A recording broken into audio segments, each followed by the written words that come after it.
Hello, my name is Granger, and I'm the second negative speaker for our debate tonight. And it seems as if there has been a little bit of confusion towards what prompt we are debating.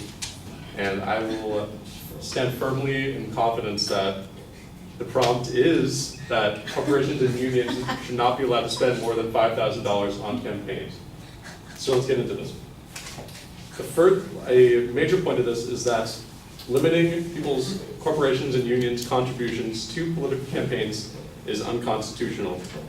There isn't really more to argue than that. It's unconstitutional. It's in the First Amendment, written in the Bill of Rights, written by James Madison. The First Amendment of the Constitution, freedom of speech.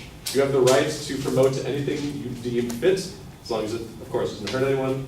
So providing money to certain campaigns is your freedom of speech to donate to these people and help fund their campaign for what you believe in. There's a quote also from in the McCutcheon versus the FCEC, which is a Supreme Court ruling. This is a quote from John Roberts, who is the Chief Supreme Justice.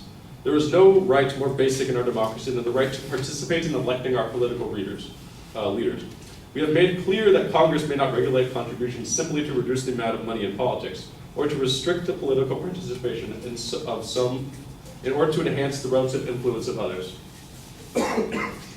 With this in mind, it is unconstitutional to limit someone's right to donate to someone and to want to see them prosper in their election campaign and have you, the person you want to win the election, the nomination.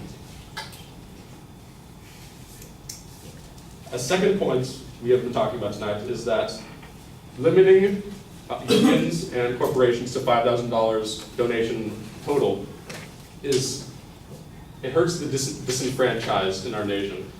Changing these rules would hurt those who actually follow the restrictions now in place.